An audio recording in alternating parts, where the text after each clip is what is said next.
New Thought Media Network.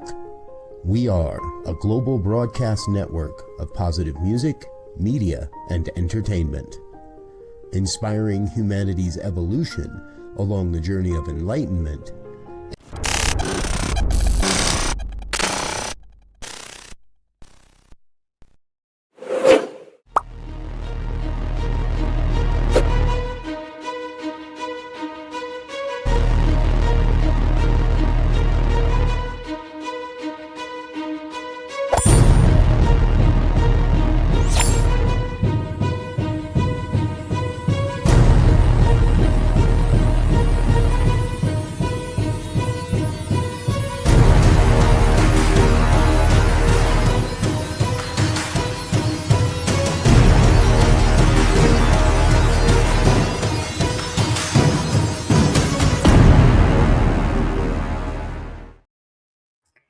Good afternoon, good evening, wherever you are in the world. Welcome, welcome, welcome. It's Friday, February 20th, and it is time for the good news here on the New Thought Media Network.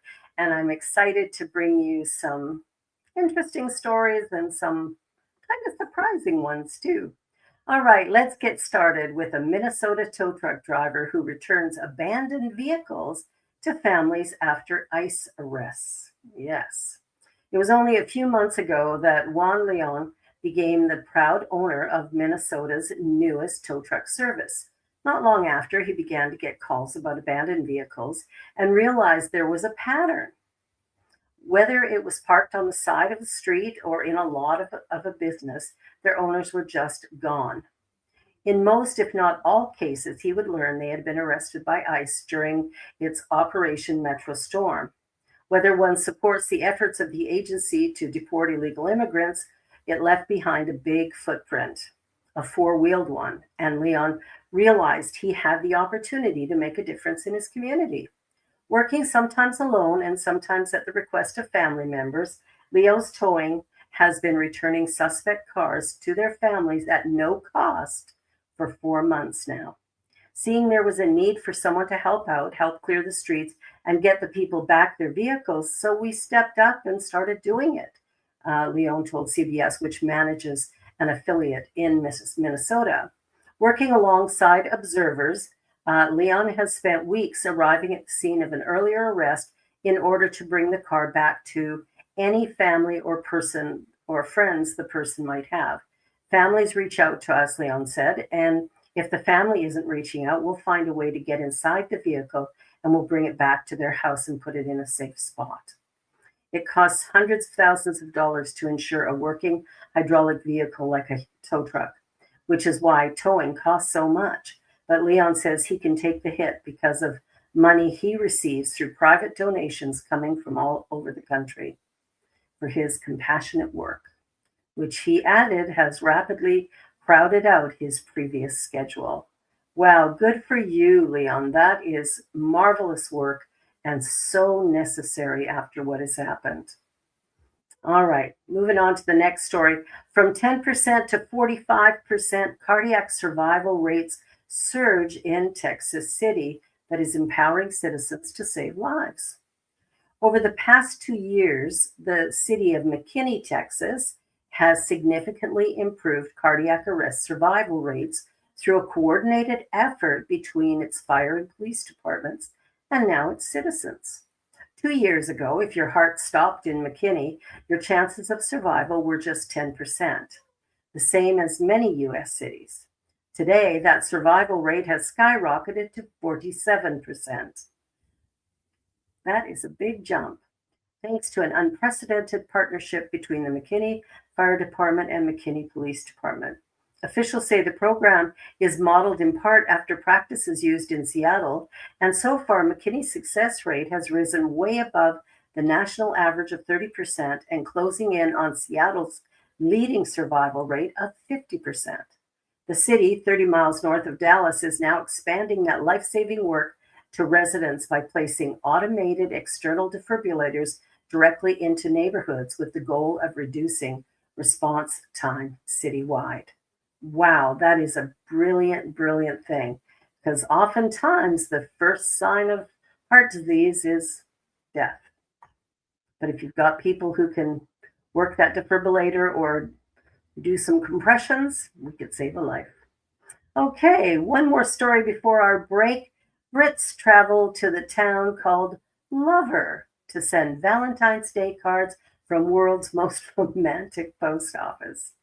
How many times have you heard of romantic post offices? While other places go all out on decorations at Christmas and Halloween, one village called Lover pretty much owns Valentine's Day. Dubbed the world's most romantic village, it has drawn visitors from across the UK to send Valentine's Day cards with a special postmark.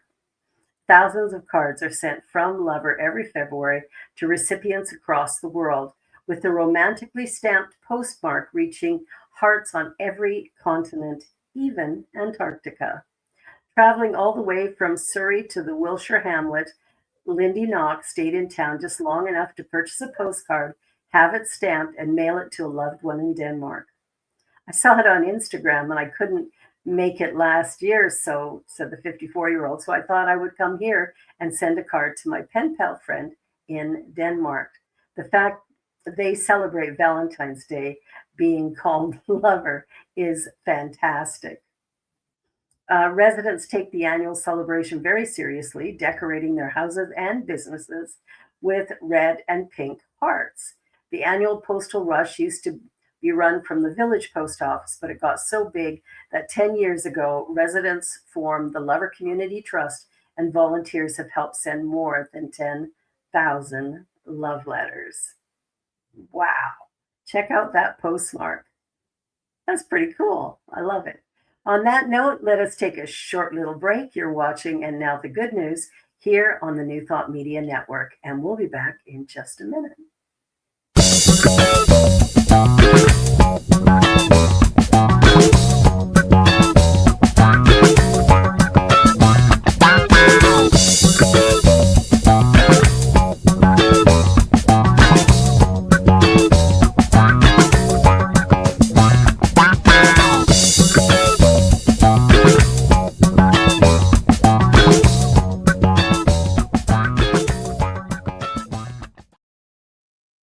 We're back.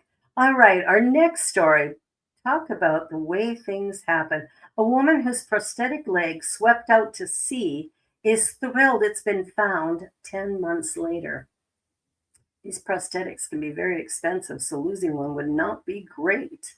A woman whose new prosthetic leg was swept out to sea is over the moon after she found it 10 months later, it having been swept right back to the beach where she lost it. Last April, 69-year-old Brenda Ogden lost her custom-made titanium blade-style prosthesis moments before a swim in the North Sea. She was posing for a picture with a swimming group she was a part of when a huge wave knocked them down and took her titanium blade back out to sea with it. Ogden had her leg amputated below the knee 5 years earlier following a horrific car crash. The now retired nurse revealed she waited for over a year to get the false leg and had only had the blade for a week before the disaster on the beach.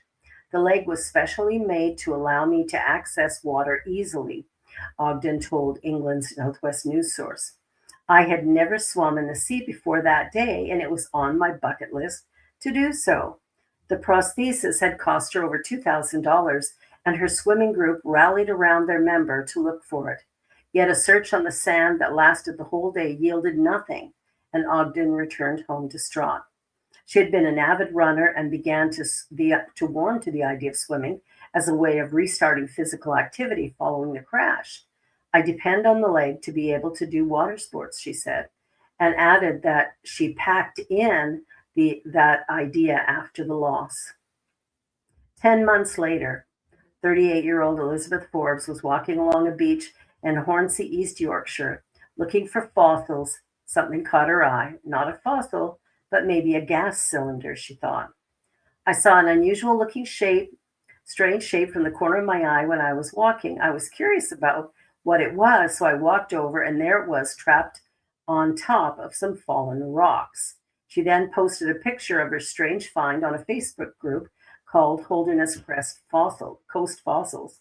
where it was identified as Brenda Forbes originally left the leg where she found it, but returned around noon the next day, hoping to deliver it back to Brenda at some point in the near future.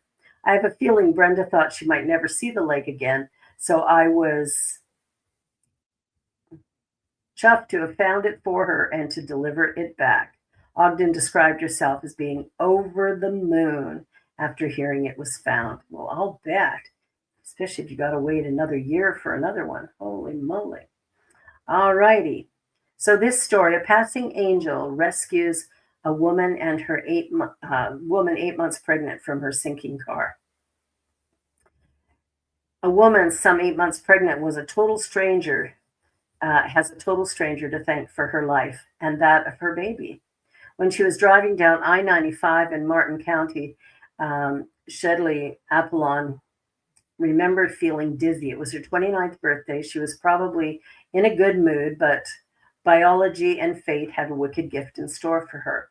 The dizziness grew until she lost control of her car, which trundled off the highway and into a pond. Confused, she called her fiance and told her she was in the water, confusing him in turn.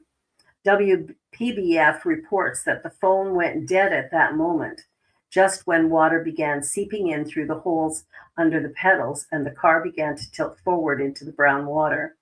I tried to open my driver's side door and my passenger door, but they were both submerged in water and I couldn't get out, she said. I started feeling water on my feet, so I started to panic a little. That's when a good Samaritan on the scene, Logan Hayes, stripped off his excess layers, took a running jump, and swam to the car to open the back door before it too became submerged. When he swung that door open, I was like, "You are an angel," Apollon said. It's almost impossible to open a car door whilst the car is sinking. The force needed to disperse the water is beyond what most humans can create with their arms or even their legs. The best chance to save your life, if you know for certain your car is going under the water, is open the door on the way in or roll down all the windows, which, like the door, can't be opened once they're taking on water. That's good information. If not, the only other chance is to smash the windows or hold your breath, and the pressure in the cabin equalizes with that of the water, at which point the door will open easily. That was proven on Discovery Channel's Mythbusters to be beyond the limit of most people's lung capacity. So you don't want to wait for that. Fortunately for Apollon, Hayes reached the doors before the water did and helped her to safety.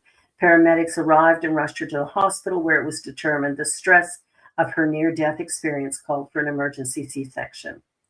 Apollon's fiance arrived at the hospital after the birth of their daughter, Ivory, at 7 weeks early, weighing 3 pounds, 14 ounces. She described Ivory as her miracle baby, and it's easy to see why.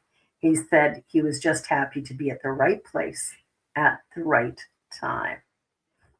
I'll tell you, right place, right time. It's a good thing. All right. Well, here's a story of a pet sanctuary that takes in overflow from homeless shelter amid an unprecedented cold snap. A cat shelter in Green Bay has opened its doors to anyone seeking shelter from the Siberian temperatures pummeling the Midwest this week. Safe Haven Pet Sanctuary typically takes in felines in need of special assistance and care for blindness or other disabilities, but with warming shelters so crowded they're turning people away, management has decided to open its doors to humans as well. We are a safe haven for everyone who needs a place. It's getting cold out there. A cat will warm your heart and your lap too. Come on in and warm up. All are welcome. That's Joe Becker, the president of the board of directors of Safe Haven. A cold snap has brought extreme lows of minus 19 overnight, which would be minus 28 centigrade if anybody's from Canada. At that temperature, all it takes is a gust of wind to put unsheltered individuals at risk of hypothermia and death. Mr. Becker told Green Bay's Press Times that the founder of Safe Haven received word from a friend who worked in the city's social services department that the warming shelters for homeless residents were overcrowded and that employees were turning people away. The founder, Elizabeth Feldhausen, responded with a directive to tell anyone who couldn't get a spot in the shelters that they could come to Safe Haven to get out of the cold.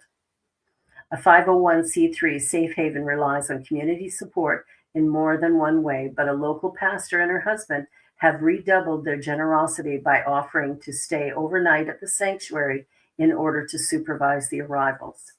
She brings in people that she trusts, and we let them sleep on the couch last night, overnight, rather than out on the streets where the chances of freezing to death in those temperatures is not small. This is legitimately dangerous weather. The shelter is used to welcoming walk-ins and is typically open to anyone looking to relax or study. It offers couches and free Wi-Fi, available with just two conditions. You have to be nice to others, and you have to be nice to the cats. Purr. Yeah, I can't really purr, but you know what I mean. All right. An act of kindness sparked an unlikely friendship between a young man and a 91-year-old veteran. In a time when social media can feel filled with negativity, a genuine friendship in Santa Monica is reminding people how powerful kindness can be. David Heavens first met Frank, a 91-year-old U.S. Navy veteran, in 2023. Their lives couldn't have looked more different, but one small act of service brought them together. At the time, David was going through a difficult season. After losing his apartment to a squatter, he was homeless and living out of his car. Yet even with those, while facing those challenges, he still wanted to help others.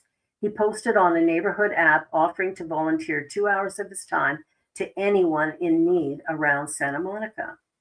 Frank and his partner responded, asking if David could walk their dogs. That simple request turned into something much more. Raised by his grandmother, David said he has always had a soft spot for seniors. Before long, he wasn't just helping with the dogs, he had become a caregiver and a close friend. David is the most inspirational person I've ever run across in my 90 years, Frank said. He's just a wonderfully warm human being. In November 2025, David began sharing moments from their friendship online with a small audience of about 150 followers. Within 3 months, those stories had reached nearly 400,000 people. David believes part of that resonates with people is the deeper meaning behind their bond. Frank had marched for civil rights decades ago, and now David finds himself caring for him. It's just a full circle moment. He marched for somebody like me. My grandmother raised somebody like me to help somebody like him. We unconsciously created this positive movement just by being ourselves. Frank thinks people are drawn to their story because it offers a refreshing contrast to the tone of much of today's news. I find it incredible that people really want to hear about our story, noting that so much of what people hear every day can be so negative. And that's why we have, and now the good news, here on the New Thought Media Network. One more great news story for all of us to remind ourselves of the power of an act of kindness. Okay, Super Bowl.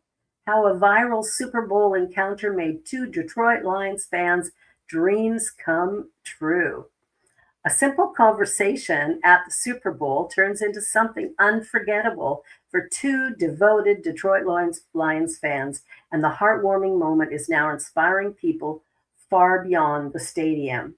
Daniel Brinker and his brother-in-law, Harry Schroeder, attended their first Super Bowl wearing Lions jerseys, even though their team wasn't playing. For them, it was about pride and loyalty.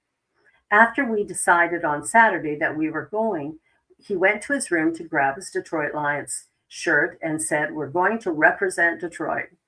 Their enthusiasm caught the attention of Catherine Hurley, a Lions fan, and girlfriend of former Bachelorette personality Jason Tarlick. Drawn in by their warmth, she struck up a conversation. Something about them was just very familiar to me with my family and how I grew up, Hurley said. So the second I was like, "Hi," and they were like, "Hello." Tarlick began recording what he thought was simply a sweet interaction. So Catherine's talking to them for a while, and from my vantage point, it's such a, kind, sweet, wholesome moment. I just have to record it, he says. As they talked, Tarek and Hurley learned more about Schroeder's story, including his ongoing battle with cancer and chemotherapy treatments. Moved by what they heard, they decided to share the moment online and encourage people to rally behind him. And we came up with the idea of why don't we put something on social media, tell this story, and get the people to rally behind the Detroit Lions doing something for Harry. The video quickly gained traction, drawing more than 1 million views and thousands of fans tagging the Lions in hopes the team would respond. For Schroeder, the Super Bowl trip itself was already a dream, one made possible by his brother-in-law's generosity. And so when he offered this up and put it on the table, it's like, I don't think I could accept a gift such as that, but he swayed me. Then the good Lord, he swayed me. Then came an even bigger surprise. The Detroit Lions saw the story and invited the two fans to the stadium for a private tour. During their visit, they were presented with jerseys, signed memorabilia from their favorite players, and even received a special message from Lions tight end Sam Laporta. Two lifelong fans, it was a dream come true, all sparked by a simple, wholesome encounter between strangers. Stories like this are a reminder that kindness has a way of spreading, sometimes reaching further than anyone expects. And I got to go to a Detroit Lions game just 2 months ago, and I got to say, great fans. It was a very fun game. Okay, well, continuing on here, meet Michael, the Publix cashier customers happily wait 40 minutes for. At a Publix in Ackworth, Georgia, shoppers aren't always looking for the shortest line. They're looking for Michael. Customers will gladly wait 30 to 40 minutes just to check out in Michael Masterangelo's line. According to his mom, Dana Paschal, they will come here specifically just to get in his line. It means everything. I'm so proud of him. Michael, who has an intellectual disability, has worked at the same Publix for 10 years. And in that decade, he's turned a regular checkout line into something much more.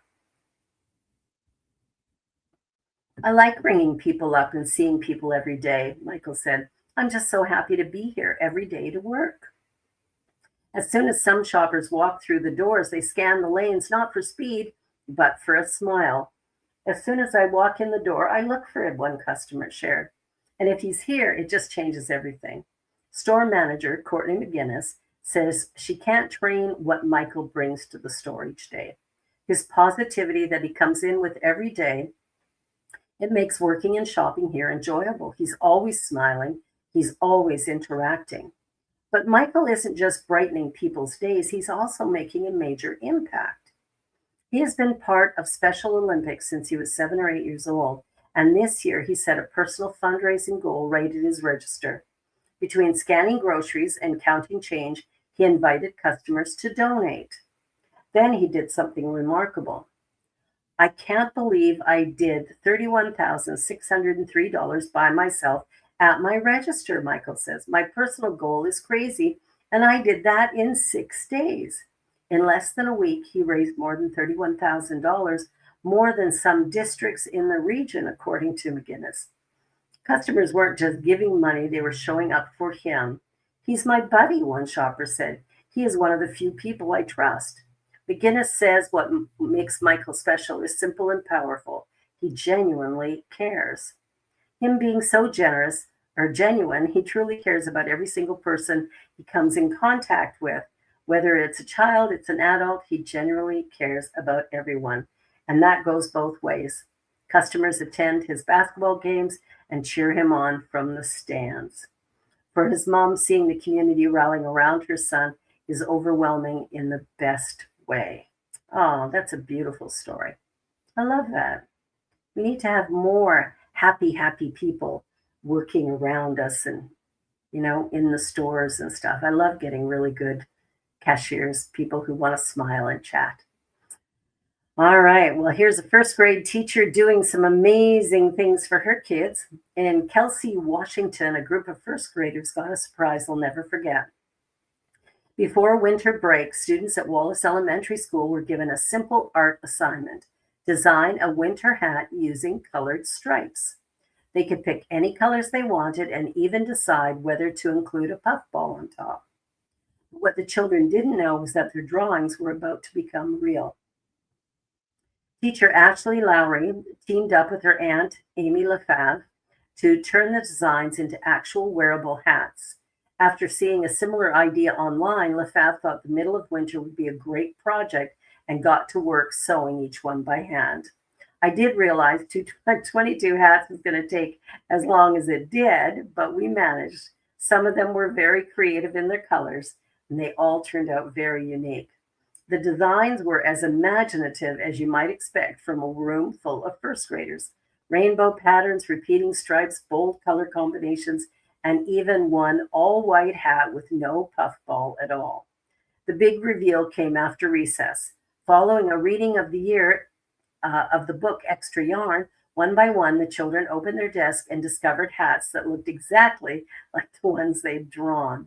The reactions said it all: red, orange, yellow, green, blue, and purple. One student said proudly, explaining the choice, because those are my favorite colors in the world. Another student beamed while showing off an all white hat. It's white because I like white and it's my favorite color. For Lowry, the project was about more than winter gear. Her goal as a teacher is to help students develop a love of learning, and moments like this make a lasting impact. Boy, do they ever. And now for our hero of the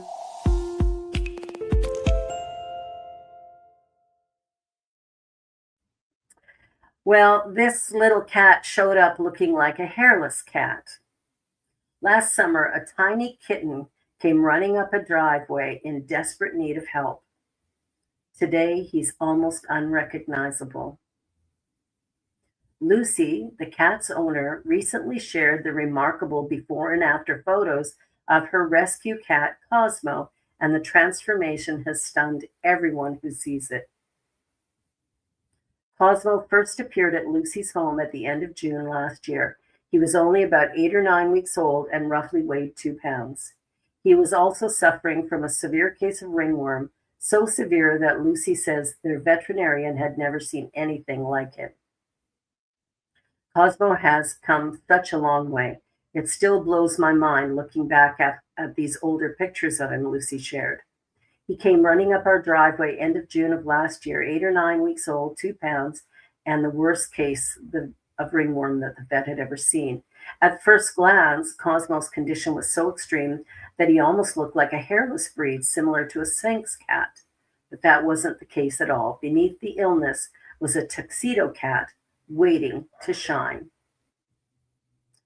Helping Cosmo recover wasn't quick or easy. Lucy described the long process: 27 medicated baths, 7 weeks of oral treatment, lots and lots and lots of love later. You'd never know. Week by week, Cosmo regained his strength. His fur slowly grew back, his energy returned, and his personality began to shine through. Today, Cosmo looks like a completely different cat, healthy, happy, and full of life. It's hard to believe he's the same fragile kitten who showed up in such rough shape. And I just want to say, Lucy, you provided a safe space for a little cat in need. And that is a hero to me. And I'm hoping that anyone hearing this story might think about the next time they're considering a pet and they find one or see one that really needs some support, some love, and consider bringing it home. Well, that's the good news for this Friday, February the 20th.